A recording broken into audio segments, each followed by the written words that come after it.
স্বাধীনতা দিবস উপলক্ষে যে প্রীতি ম্যাচ, ফুটবল প্রীতি ম্যাচ আয়োজন করা হয়েছে, আয়োজক বৃন্দকে, উপস্থিত বরেণ্য খেলোয়াড় বৃন্দ সহ সাংবাদিক ভাইরা সহ গ্যালারিতে যেসব সকল দর্শক উপস্থিত আছেন, আসসালামু আলাইকুম। প্রথমে আমি সকলকে আজকের এই স্বাধীনতা দিবসের আন্তরিক অভিনন্দন এবং শুভেচ্ছা জানাই। আজকের এই ফুটবল ম্যাচটি ছিল প্রীতি ম্যাচ।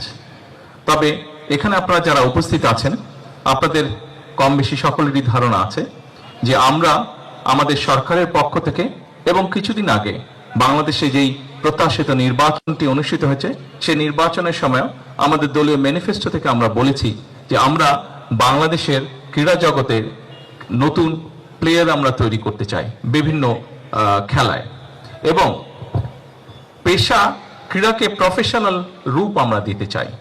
এবং সেজন্যই আমরা সিদ্ধান্ত নিয়েছি যে আমরা নতুন কুড়ি নামে যে অনুষ্ঠানটি ছিল, এখানে আমরা নতুন করে স্পোর্টসকে আমরা চালু করতে চাই।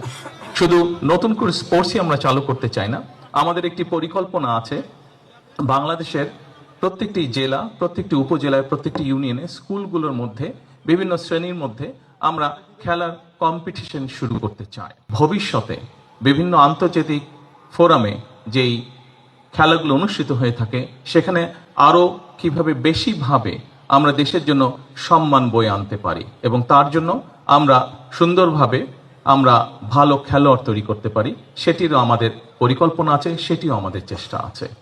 আজকের এই স্বাধীনতা দিবসে আসুন আমরা সকলে সিদ্ধান্ত নেই, আমরা সকলে চেষ্টা করি, যারা আমরা বিভিন্নভাবে বাংলাদেশের বহু মানুষ আছেন যারা ক্রীড়ার সাথে প্রত্যক্ষ বা পরোক্ষভাবে জড়িত আছেন, তাদের সকলের কাছে অনুরোধ থাকবে, আসুন আমরা বাংলাদেশের ক্রীড়া জগৎটিকে সুন্দরভাবে, দলমতে নির্বিশেষে সুন্দরভাবে আমরা এই ক্রীড়া জগৎটিকে গড়ে তুলি।